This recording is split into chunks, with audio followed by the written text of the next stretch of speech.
Um, so we are recording this webinar today. I'm Ann Hendry, the CEO at the Nonprofit Association of the Midlands, and welcome to the third part, the third part of our three-part series on significant restructuring. So today we're really going to kind of talk to our panel, who's really going to kind of guide us through their experiences, what they've had, and I would say with this, let's have our panelists introduce themselves. And Andrew, let's start with you. Hi, everybody. Good morning. I'm Andrew Norman, co-founder, co-executive director of Rabble Mill. We're based in both Omaha and Lincoln, and we do youth engagement, alternative education, and workforce development for young people ages 4 to 24. Let's turn it over to Brittany.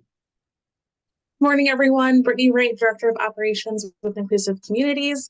We are based here out of Omaha, and we'll be celebrating our 86th year anniversary this year. I know, a long time. We do leadership development, community engagement, and education and culture change. And thank you for having me here this morning. Thank you. And Eric? Hi, Eric Omar, Executive Director at Immigrant Legal Center and Refugee Empowerment Center. Been here for about 5 years now, and recently merged those two organizations in October of 2022. Excellent. Great. I also want to introduce Ann Meisenberg with the Omaha Community Foundation. Thanks to OCF for underwriting this series, and they made it possible. Now she can hide herself again if she'd like to. I had just saw Doug Sauer, who's been with us the 2 previous sessions, may have dropped off. So hopefully Doug, he's our mergers and acquisitions expert. And then hopefully he'll join us again here shortly.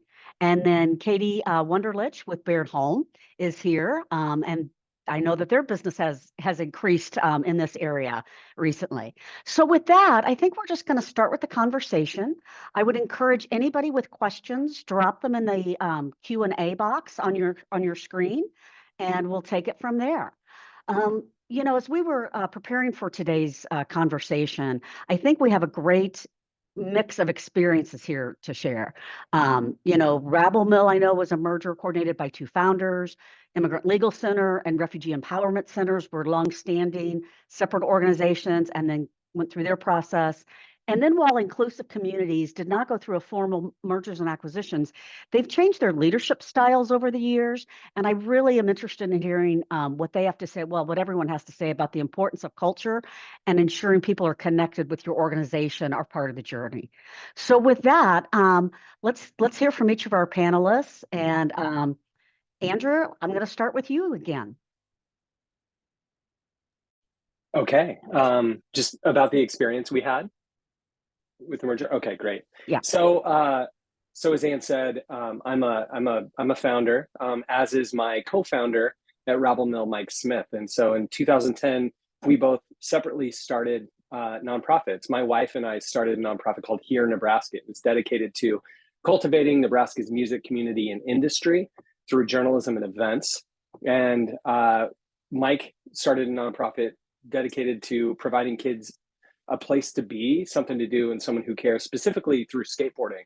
And so they were both startups that really started with an idea and no funding, and we had to figure out, you know, that latter half.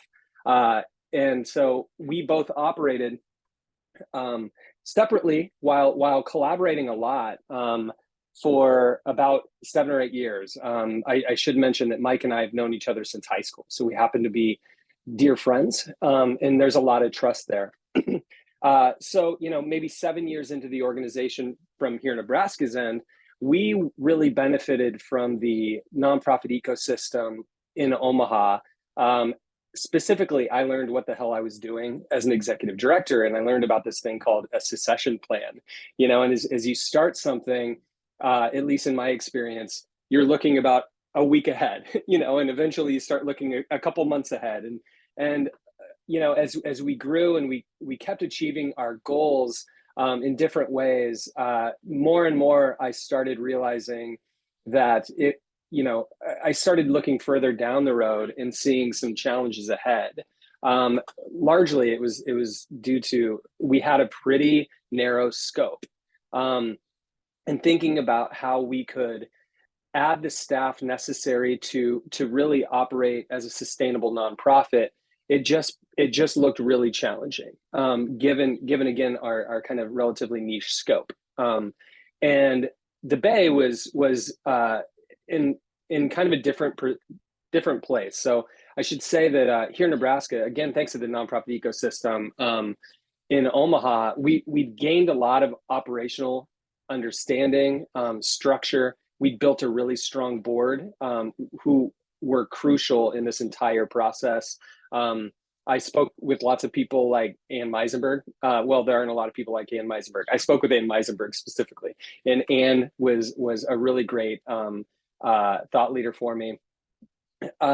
So we had built this organization that felt ready to continue, but it was just our scope was too niche. We just weren't ultimately we weren't impacting the community in the way that we realized we needed to, and we were really focused on kind of like adult musicians. And it was really clear in order to really move the needle and make Nebraska the kind of place we wanted to live in, we needed to build the music industry from the ground up, and we needed to reach young people. So my friend Mike at the Bay was really reaching young people in a great way. But they didn't have a lot of organizational structure. Their board was not super. Really, it was a founders board, and they were just lacking some of the structure that in order to get significant grants you need to have. I don't even think they'd gotten a grant in 7 years, to be honest with you. And so there were some clear kind of strengths and weaknesses there. And then the Bay had this a larger, I'd say, like capacity for scope. They had a big space, a 20,000 square foot youth space in Lincoln. We didn't have a space. We wanted a space, and we knew we could do a lot with a space. They had just added a venue, but didn't really know how to program it. We did. And we just kind of, the more we talked, Mike and Angie and I, my wife, we just saw 1 + 1 could equal 3. Sometimes we make the joke that 1 + 1 could equal 11, and sometimes people laugh and sometimes they don't.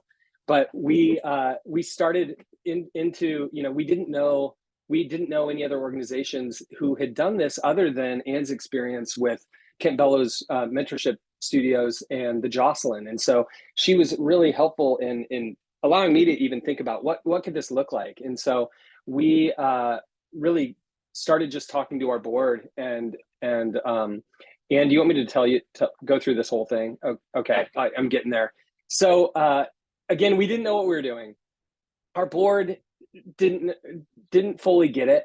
Mike and I, as founders, really we believed in it. We believed in each other, and we trusted each other, and we could see this vision of what we could do together.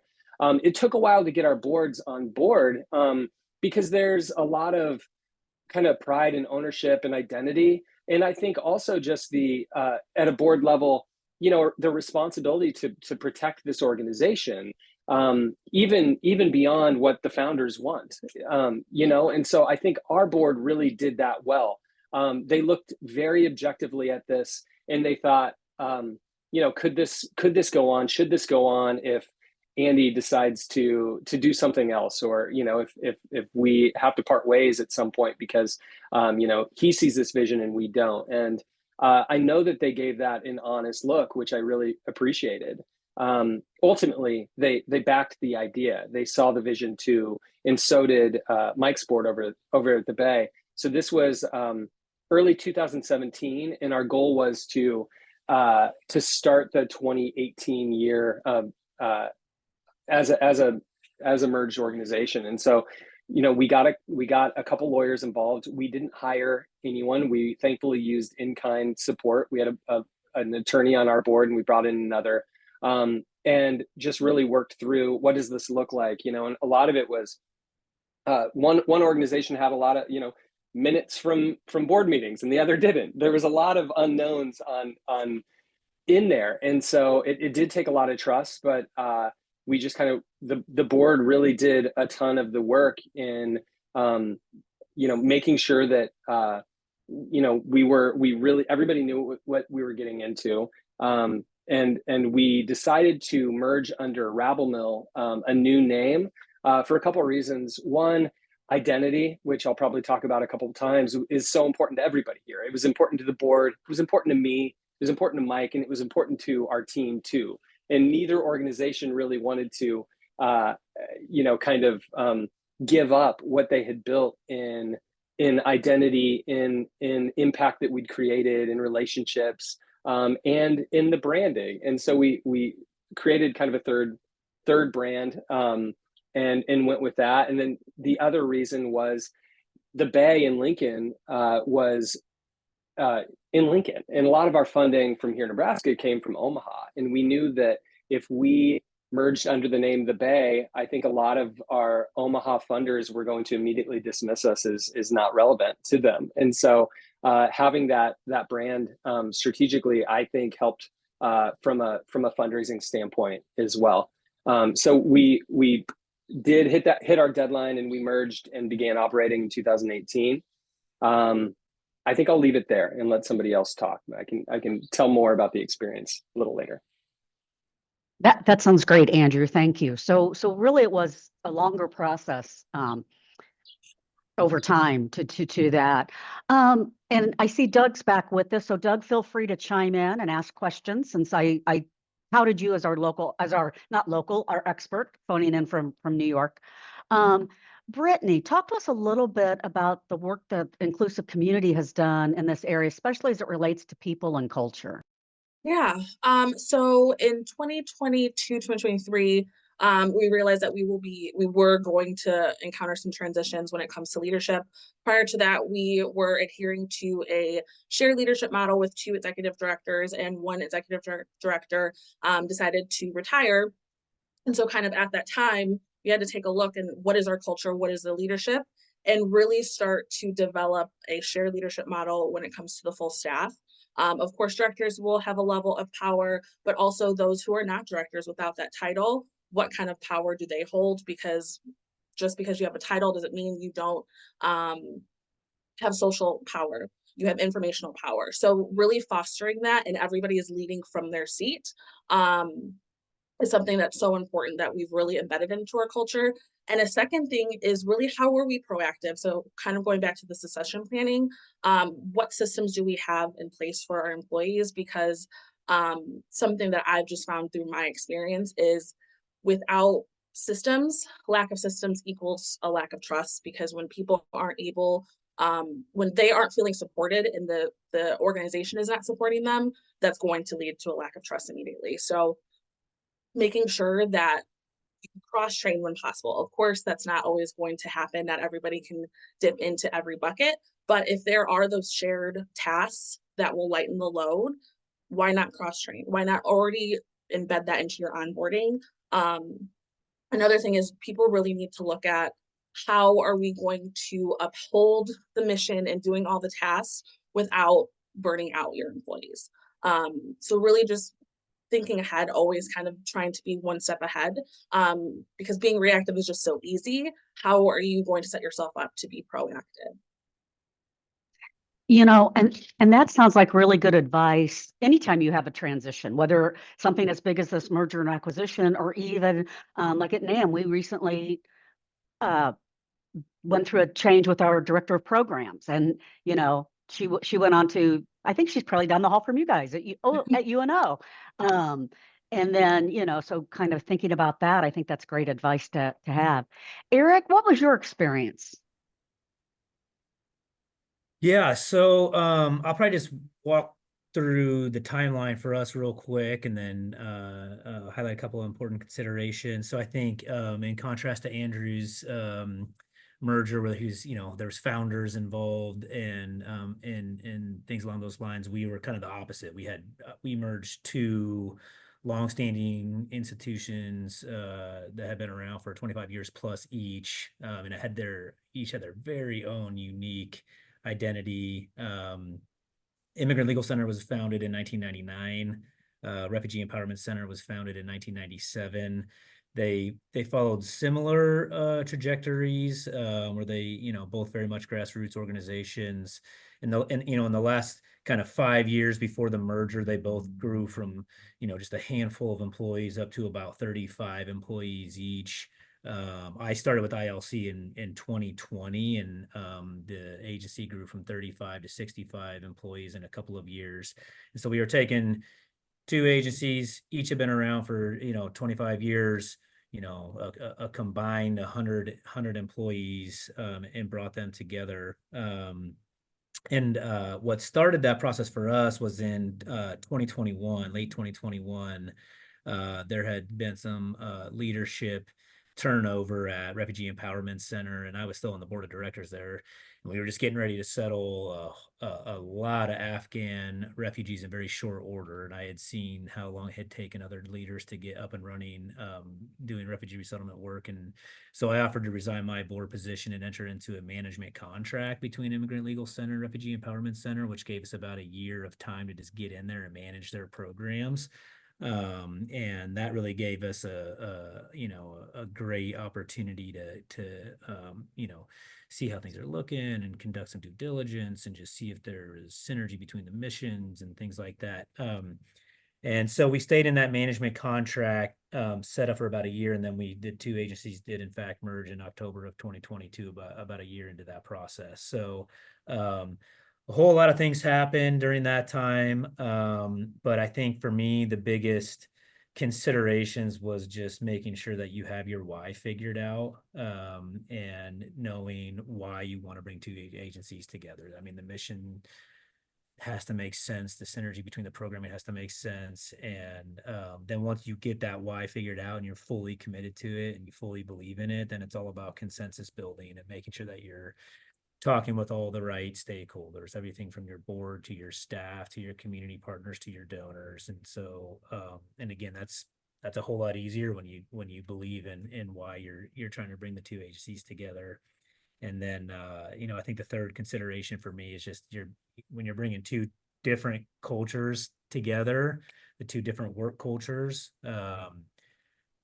that might be the biggest challenge of the whole thing. And so you have to prepare for that, and you have to understand that, you know, legally merging two organizations is really not that complicated. But it's all the other things that go into it. That's the hard part. And so, just fully understanding kind of and having a good sense of how each work culture is constructed and the different components that go into that, and to be able to anticipate some of those challenges because they're going to be there. But it's been a great experience for us. You know, we received a lot of support from the community and from donors and from community stakeholders and things like that. And I think community supporters, and especially foundations and donors, they watch this stuff. I think, you know, and if you can make the case for why it's needed, anyone that's interested in merging two organizations will find that the support is there, whether it's from folks like Ann or from the funders that support you. And you know, as long as you have your ducks in a row and you got a good vision behind it, you'll find a ton of support in this space. And lucky for me, I had Ann on both boards during this process, first on the Refugee Empowerment Center board and then on the ILC board. And so I was in great hands throughout the transition. So she's one of the best in town. So I'm going to stop there, and I'll turn it back over to you, Ann. Okay. And he was referencing Ann Meisenberg, just so we're clear. Yeah, that Ann. And Ann, actually, I'm going to put you on the spot. From a funder perspective, I mean, is this a conversation that anytime you have a change at the executive level, that your board or your executive committee should take a look around and see what's the environment like? Yeah, I think often it happens or it moves along, and the board really just wants to move fast because they want to make sure that the organization or mission doesn't miss a beat.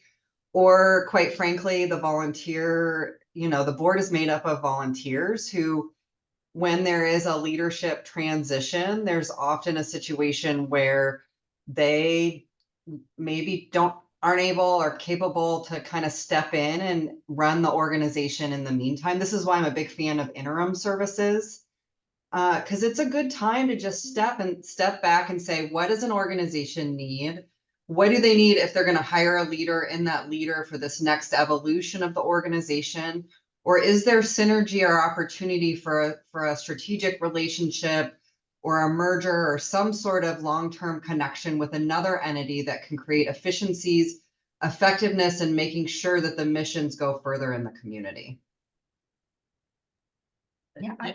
Yeah, Doug, chime in, Just a please. question for Eric and Andrew. Can you speak a little bit on, I mean, you mentioned the why, but you really don't know the why when you start these conversations fully. Can you speak about how you roll that out, particularly to staff, that this is happening and maybe you're not definite about it yet, and easing anxieties, and can you talk about the timing and your strategy in doing that? Sure, I can jump in there first. So we actually held focus groups that included every single staff member throughout the agency. And so we met in small groups of 6 to 8 people, and we just ran those out until everybody had a chance to be heard on their thoughts on whether or not it was a good idea. And that's a fine line to walk, because you already kind of are starting to know where things are heading, and you may not always take their feedback and act upon it, but just giving people a chance to be heard goes a long ways. And then you'll typically find out that they're kind of in line with what you're thinking anyways. And then if you can build that from the bottom up, you're in a great position to be able to say, hey, thank you for your feedback. We talked to everybody in the agency. We're mostly on the same page. And then we actually brought that information back to our board before we really brought them along too far into the process. I mean, they obviously knew that we were heading down that road, but to bring that feedback from the staff back into the board setting went a long way for us. I think that is really smart. And I remember talking to Eric as you were in that process, and I told you about all the things that we did poorly. So to answer this question, it's going to be what we didn't do well, and we didn't do that. I think that we honestly, I personally, as a ED at that point, was really close to some burnout. It'd been 8 years of hustling a nonprofit from zero to $500,000 budget, but still only had 2 full-time people in addition to myself, and just knew that I couldn't continue this organization any further. Didn't want it to die. Wanted to maintain its legacy being part of it, I suppose, but also just continue to create the same impact, just in a stronger way. So I did not enough communication, I think, and I think on the other end that didn't happen either. And so on our team, I had 2 full-time employees and some part-timers. So we spoke, and I don't think I probably led with, tell me your honest thoughts. I really want to hear them. I think I was probably trying to sell them on it, to be honest with you. And on the other end, I just don't think there was clear communication about what this was actually going to look like. And so that caused issues once we then did merge. As Eric said, you're going to have culture issues. And, I've since talked to so many other definitely for-profit leaders who have done acquisitions, and it's just inherent, and you have to plan for it. And we didn't plan for it. And so, we had a couple meetings where we had our teams together, and we kind of all talked about unity and our shared vision. But I think there was underneath, there was bubbling under the surface, there was some lack of being on the same page, I think, and disgruntlement that eventually showed itself in a way that we had to let some folks go. I wish that we would have had honest conversations from the jump and made sure that we had kind of exhausted, are we on the same page? Is there something you're not telling us? If you're not bought into this, it's probably time for you to find your new opportunity. I wish we had done that first off, but that would have led, been accompanied by us really just, I think, exhausting the communication. Again, our staffs weren't that big at that point. But I think that we probably, with a little hubris, just assumed as leaders that, oh, they're going to support anything we want to do. And at that point, they had built their own identities in this organization, and they had done so much to help shape what they were. And we didn't put enough attention to that. How about board cultures? Merging the board cultures, and were there some board members that left, or board members that you kind of reset expectations for performance, and they're kind of the quote unquote deadwood? Yeah. How did that work? Yeah, I'll just go. We had totally different board cultures, you know, on our organization, again, because we were really, I think, operating at a higher level as far as, you know, traditional nonprofit structure goes. I think we were really prepared for this, and I think that there was a little culture shock on the other end of the board. All amazing people who were there because they loved the cause and their hearts were all in the right place, but suddenly board meetings stopped being fun, and you know, as fun, and you know, we're talking about finance the whole time, because we also didn't come into a position where we were in great economic shape. You know, it was challenging. The first couple of years were really a struggle. We definitely, I think, assumed that, you know, that we would be getting more support from foundations, and we did not initially. And so, yeah, I think that it was pretty clear that there were some board members that for whom this was no longer a good fit. And so one thing we did, I think, that was really smart, was we brought in 2 new board members who were both really strong nonprofit professionals with a lot of board experience, to kind of, I don't know, you know, kind of mix it up a little bit, so it wasn't this kind of one side versus the other thing. I would also say that during the negotiations, there was a little contention between a couple of our board members who both felt very defensive about the individual organization. So it took a minute to get through that. We did. They ended up becoming great working partners, but that's not to be overlooked. It's a really great question, Doug. How about on your side, Eric? Yeah, so both boards were great through the whole process. It was a little bit of a unique situation.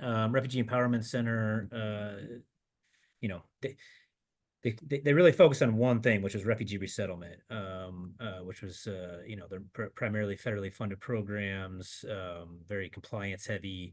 The resettlement program had taken a huge hit under the Trump administration, and there was moments where we were on the verge of closing our doors, and it was a long 4 years. And so I think by the time everything panned out and we were close to the merger, we had a lot of board members on the Refugee Empowerment Center board that were just kind of, they were tired and they were ready to, you know, they were excited about the potential of the merger and bringing everything together. And I think they were kind of ready to be done with their board service, because it had been such an exhausting 4 years.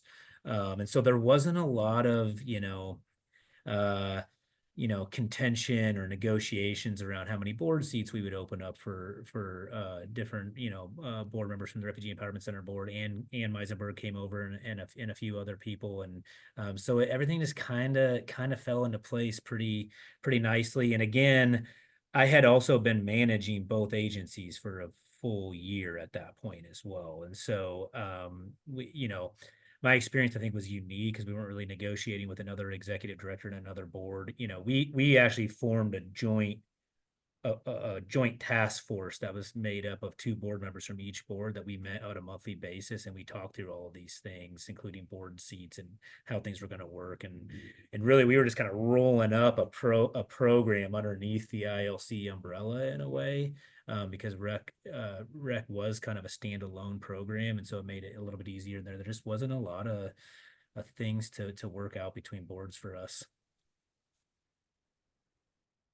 I have a question for you, Brittany. Under your model, is there a certain kind of personality at the staff level that works for you, and there's certain personalities that it's not going to be conducive? I don't think so. I think the great thing about inclusive communities is, especially within living within operations and culture, when we're building out some foundational structures, SOPs, things like that, we are building them in a way that's accommodating for everybody. Because the current staff right now, we're all from different walks of life. We have different processing times. We have different vertical levels of vertical development. So really, I think we're crafting how our culture, how we're working, how we flow, to be able to accommodate anything, anybody.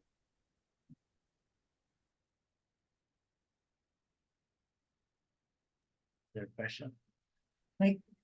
Thanks for your patience. Of course, I was having challenges with my microphone. It never fails. So I'm curious, what did you not expect that happened?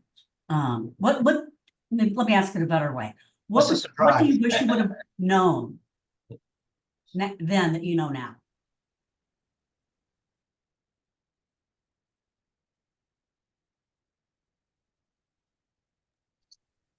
I spoke to a number of things that that I think fall in line here. I wish I would have a couple things, I guess, come to mind. One is just the degree to which staff were needed to be brought in probably sooner, and really, again, kind of fleshing out, what should this new team look like, knowing that we're doing this. It's necessary.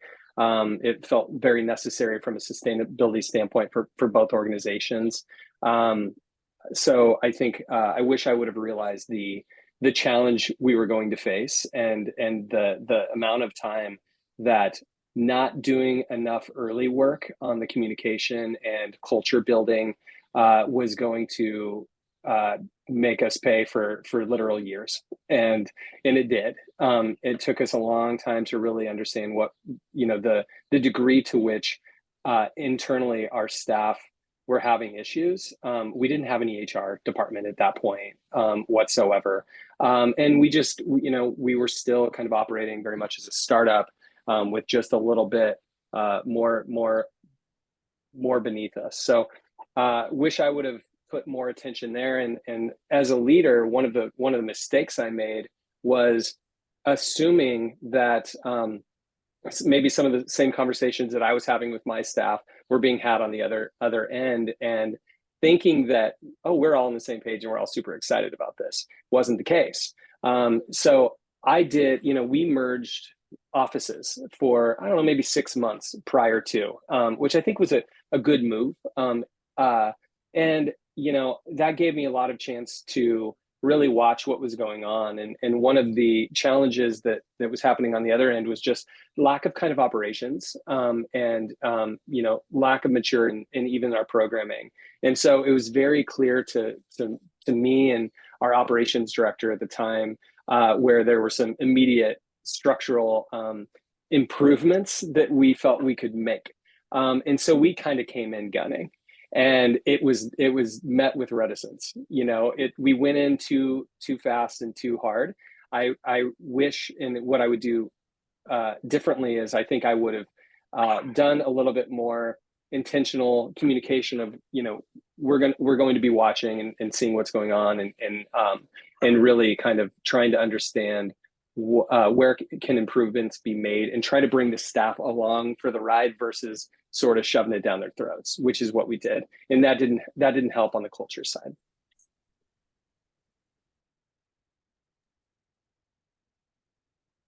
Yeah, I can't really think of something that I wish I knew going in that, but I think for me, it's just understanding, I think, the immense responsibility that you're taking on when you bring another entire agency into your agency, and that the staff can be scared, they can be worried, they can be concerned about the future leadership and things like that, and just and really making sure that and everybody knows this, but just that's a real thing. That's you can get all your I'm more of an operator, and so all the due diligence side and the finances and everything, that came naturally to us, but you really have to mind that culture piece, I think we've said it, 10 times now, and it really is just the most important thing because, these are people's jobs and people's, passions. And so to make sure that we had to pay particularly close attention to tending to that, and making sure that people feel comfortable and confident in the future of the combined agency. Eric, did your agency's culture change as a result, or did you just absorb and assimilate? I think it changed for the better because we have two very unique cultures. We got a whole bunch of lawyers with their heads down at their desks working on immigration cases, and then we have a refugee resettlement team that's made up 95% current or former refugees that do our casework for us, and they're out in the communities working around the clock doing the human services piece. I think we speak 26 different languages on staff. Our staff comes from all over the world, and so that side of it's been amazing. We've just added to the diversity and of our staff in an amazing way. The biggest thing for us was how do we get these attorneys and these caseworkers out there to be able to figure out how that combined culture is going to look. And lucky for us, our resettlement staff was kind of off-site. We're about to bring everybody under one roof at the end of this year. And so that's given us some time to kind of ease into that culture blending through different staff meetings and potlucks and cross-training and exposing people to different programs and what everybody does around the agency in a kind of slow, methodical way. And now at the end of this year, we'll get everybody in one building and we'll see if all of our work has paid off and bringing everything together. And so we still have some work to do. And that's another thing. I mean, we're almost 2 years into being merged, and there's still work to do to make sure that this is all coming together. So that again is just the biggest piece is to continue to tend to that. And you had the bandwidth to do it administratively? It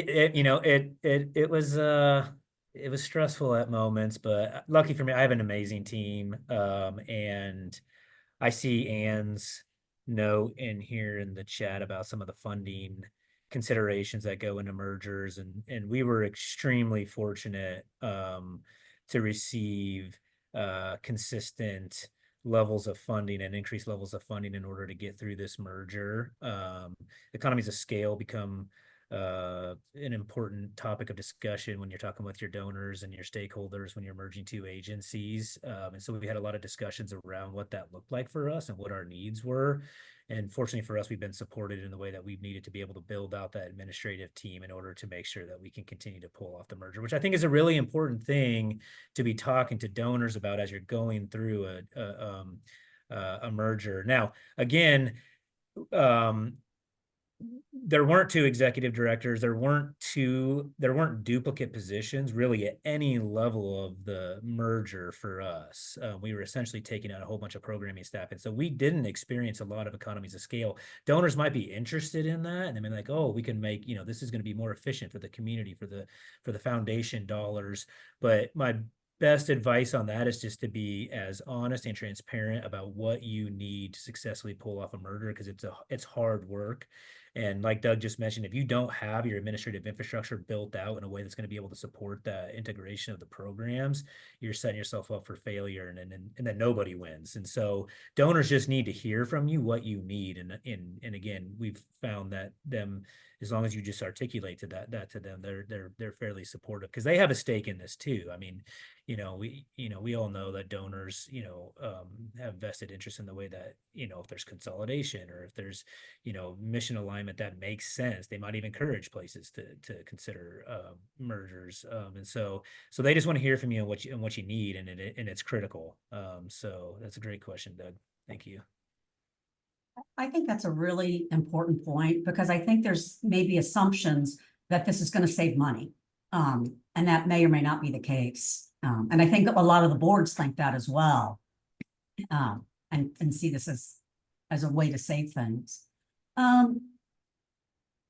So Katie, let me pull you in here for a minute. So in our conversations, I know you've seen more inquiries from nonprofits reaching out to your firm to say, hey, we're thinking about this. What are some of the questions that you get when somebody contacts your office? So one question we get, kind of funnily enough, is when were we supposed to get lawyers involved on this? And I think that's a great question. And there's not really, it's never too early, because good counsel can give you perspective on, we've talked about how long this process can take and all the different entry points and things like that. So good counsel can give you a sense of that. And they can also give you a sense of how to use attorneys efficiently. From a state law perspective, and also in dealings with the IRS, there are formal filings associated with doing a merger, and you will most likely need attorneys at some point, but they can guide you through the process and kind of give you a good sense of what you can do on your own, what you can do collaboratively with your partner, with your merger partner, and when to really dig in with counsel. So I think that's one. Another one we get a lot. It's easy when attorneys are involved to think of a merger from an adversarial perspective, even though you're combining, you're aligning missions and things like that. But sometimes when you get counsel involved, you tend to think a little bit of, what am I going to get out of this? Or, how do I preserve our board, our brand, our mission, and things like that. And so we do get that a lot. And I think that we can help work through that, help you ask the right questions, make sure that you have the right partner in the first place, and that you get, at the end of the day, kind of the resultant structure that works best for you and kind of what your vision was for your organization to begin with when you started down this path. Yeah, thanks. That's really helpful to know. And also, in Nebraska, we're governed by the Attorney General's office, and they actually have a really good website that has information on there if you are, going out of business, so to speak, and you have to let them know as well. So again, these things that you may or may not know unless you get an attorney involved. So I think that's super important. But I would just add to that, because Yeah. There's a difference sometimes, getting back to the adversarial piece of it, that if attorneys are getting involved, say on each side, from a perspective of our clients want to make this happen, I'm going to try my best to make it happen. I've seen some of them come in from the perspective, you got to prove to me it should happen. And that's where the adversarial, and sometimes it's the personality between attorneys and going over meaningless documents and changes and edits and turning it around and billing at the same time. I mean, so it's important to have the right attorney coming in, doing the proper due diligence and guidance, but from the perspective of what's in the best interest of the clients who may want to make this happen, but not from the perspective of, I got to be convinced why this should happen. It's just, when you have, I think Eric talked about, you had two attorneys on each other's board, they were doing that pro bono, I understand. So they were coming at it from a positive perspective, not coming at it from a adversarial perspective. I don't know, Andrew, how your attorneys operated. Yeah, we didn't have any adversarial issues with attorneys. I think that they were there for the right reason, and they were close to both of the founders. They knew that the founders were locked in and in agreement, and so I think they were really just trying to serve what we were hoping to achieve. And I think that's really important. Doug and I actually served on the board of the National Council of Nonprofits. So shameless plug, if you're a member of NAM, you're also a member of the National Council. And the council was approached by another large nonprofit about possibly merging. And so, of which Doug took charge of that committee. And so I knew nothing about this. So I'm like, I want to get on that committee so I can understand this process better. And really, I think you need to start with the why, what's the vision? What's the mission? I know when I've talked to some folks about, their first question is, how many board seats do we get? And it's like, you're getting in the weeds too early. You really need to step back and do the 500,000 foot view of why this makes sense or doesn't make sense. I think it's yeah, and it's a creative process. It can be a very creative process. It's not just one organization going another. You create, including in your structure, your culture, your brand. You're creating something new to some extent. business is going to change. Nobody's going to remain static on either side. Yeah, I think that's true. And we're starting to see, as I know Katie and Ann are as well, seeing an uptick of people asking these types of questions. I think it would have happened sooner. I guess when we had you on in 2020, Doug, we thought it was going to happen sooner, but that was before all the federal relief funds came out. And now that those funds are ending, it's going to be interesting to see how that changes the environment as well. And it's not necessarily a bad thing as long as, you know, clients' needs still get served. And you can function that way. So, and I heard you talking some, so was it harder to sell your board, sell your staff? Was it different ways of dealing with the players?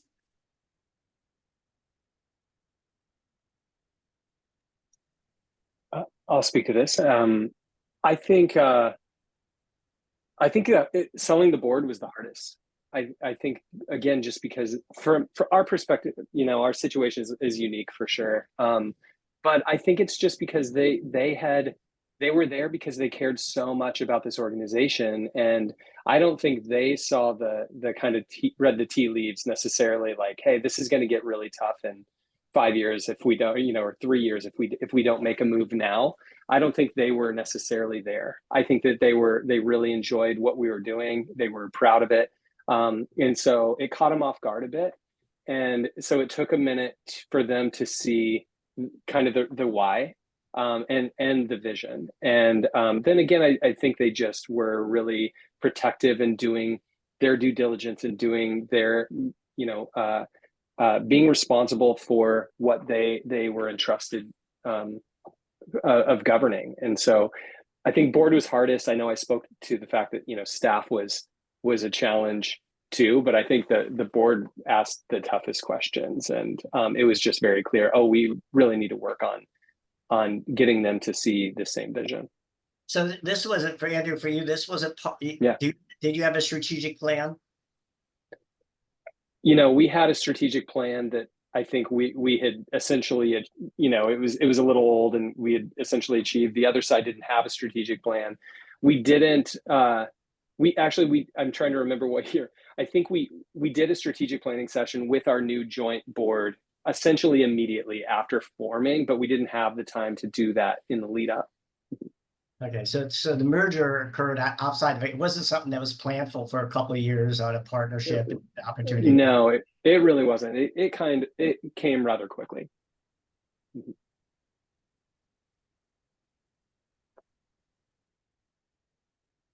So Brittany, you know, I'm looking at you as our culture expert.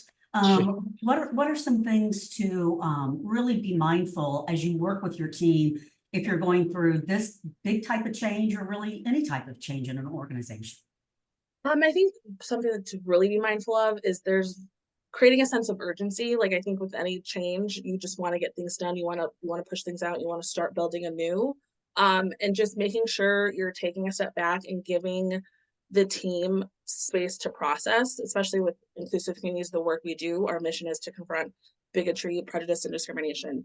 That is no easy task. And so if there are people that are leaving, especially within the programming team, that they're in these rooms having these hard conversations with day in and day out, there is going to be a level of feelings. Sometimes you cannot separate the work from the feelings. And so making sure that you are taking a step back and giving your team time to just process.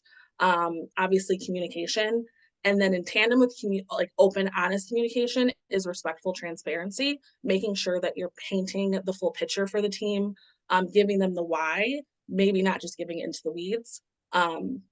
Because if you're transparent, you're going to avoid the triangulation. Because of course, again, with the feelings, with the change, triangulation is bound to happen. So if you are being transparent from the get-go, that's really going to stop that from happening. And then also something that we do is community agreements. So whenever we're in a room doing facilitations and whatnot, we make sure we have the guidelines of the room. Like, how are we going to act? How are we going to make sure this is a safe space and also a brave space? And so doing that with your team, having these agreements, how are we going to care for each other? Defining what grace is, because that could be different for everybody. So making sure that everybody's on the same page and we're saying, hey, we need to give grace to one another. everybody kind of understanding when somebody is saying, hey, I need grace. Hey, you're not giving me grace. So we're kind of all on the same page. I think something that IC just does inherently is building in things that make sure that we're taking care of one another. So we have unlimited PTO. That's not necessarily going to work for everybody, but that works for us. We also offer social emotional coaching. So making sure that people aren't taking on the energies that there are in the room. So just making sure that you're doing these little things proactively to take care of one another, because when the time comes, when that change comes, you're already going to be practicing those self-care things. Yeah, I think, you know, a couple of points that really stick with me, you know, and Andrew mentioned to this, is burnout. I think we're seeing more burnout today than we were pre-pandemic. And then you throw in the stress of a big change on top of that, that you really need to take smart steps in order to avoid that in your team, and a plan. I know one of our members that I've had several conversations with, their board made the decision late last summer to close at the end of their fiscal year, which is next month. And so just to be transparent and, you know, working with other organizations to get their programs to a place where they can continue and hopefully get a place where their staff can land. And that's taking a chance because, you know, people might want to jump ship if they know I may or may not have a job in a couple of months. So that can be scary. Yeah, I had a situation recently where a large organization, a merger, but it was a large organization essentially acquiring a smaller organization, 5 million, 6 million organization taking over an $800,000 organization. And the equity became an issue. The equity in the beginning was they had everybody on both boards joined the merged board, and there was other issues around directors became co-directors and stuff. After they decided to do that, the word came out on an operational basis from the small organization that they wanted merger equity. And their definition of merger equity is they wanted to keep some of their insurance vendors. They wanted benefits to change over to their, and in a larger organization, we're not making all these changes and disrupting our 50 staff or your 5 staff. And the equity issue came up, and there is a power relationship there. The nature of the relationship was one organization was much more powerful, resource intensive, staff intensive, more institutional, and the other one was more grassrooty coming in.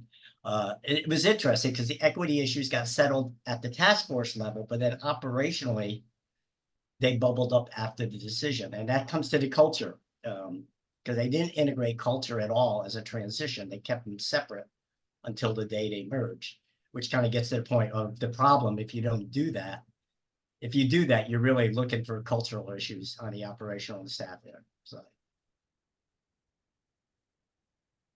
And feel free to drop any of those online. Feel free to drop questions in the Q&A, and we'll take those as well. So I guess this is for everyone. What did I forget to ask you? What is, you know, you have some folks listening out there that maybe you're thinking about going down this path or working with organizations that are going down this path. What did I forget? What advice do you have? I would say one thing, it's okay if you get into these discussions to make the decision that it's not a good fit. That can be a successful story, because you don't want to make a bad fit because nobody can really be openly and transparent, and there's, you know, elephants in a room that people don't want to touch. So responsible thing is maybe it doesn't work, and that's okay if that's the decision that folks are making. I think that's critical to point out. A bad marriage is going to be a bad marriage, and it's much more difficult to untangle it when you get into mergers than it is to do it, actually. Yeah, I think that's really good advice. And to figure that out sooner rather than later. Yeah. You know, so yeah, early on, your deal killers. And I don't know with Eric or Andrew if you had known deal killers from your organization's perspective going into it up front. Or that changes over time. But did you go in with these are things we got to lay out at the table that could be a deal killer and tell the other side that? Yeah. So, oh, Eric, dive in. Go ahead. Oh, I just say we did not have much of that, if any. But again, we were in a little bit more of a unique situation, I think. So, got a question for you from the audience, so to speak. How long did the process go for your organizations from once you started thinking about this idea until the full merger was complete? For us, I'd say it's around a year, but a good chunk of that was, again, us managing the agency that we were merging with. And so we were kind of, informally or indirectly completing due diligence ahead of any formal merger discussions with our board. And then once the board started getting involved, I think it took us, maybe 4 to 5 months or so to work through all those discussions and make a decision and take votes. So fairly quick process on our end, I think. Yeah, I think all told ours was about 15 months. It took about 3 months of, we as founders talking about this and what could this look like. And then we brought it to the board and it took about a year. We really wanted to begin the fiscal year as the merged entity, and we pulled it off. Okay, and I think that's really important to note that these things are going to take time. You don't want to drag it out, but you want to start having these conversations with your team and with your board. So you don't get to the point that you go to Ann Meisenberger and say, I can't make payroll in 2 weeks. What do we do then? That's right. I guess I would say too, we knew we needed to get our boards on board for this, but I instantly started talking and very transparently to our funders as well. I've always really operated with full transparency with our funders. I feel like that's the best route. They're there to support and help. And I think if you're honest with them, you'll get the best feedback from them and the best recommendations and insight. And so I started kind of planting the seed like, hey, this is coming, because we didn't want them to be caught off guard, and also needed them to give us some, assurance that they generally supported this. So kind of felt that out, was feeling like, okay, they see this, they can understand why this will make sense. Yeah, because maybe it's like this everywhere, but we always say, there's like 2 degrees of separation in Nebraska, and they will hear about it, and it's better that they hear it from That's you right. than overhear somebody at lunch talking about it, which is also happening. Well, that's everything that I wanted to cover. And I know we had a lot more people register online than actually were able to join us today. So we will share the link to this as well as our other 2 prior sessions. So people can look at this either later today, next week, next month, maybe even next year. I think, as Doug said early in our conversation, this is going to be an ongoing process that we're going to see across the nonprofit sector. So with that, give me a virtual round of applause here for our panel and sponsors. And if you have any other question or want to connect with anyone, just let me know. And with that, I think we are adjourned. Thank you very much. Appreciate your time and your expertise. Thank you. Thank you, Ann. Thanks, Ann. Thanks, everyone. Bye-bye.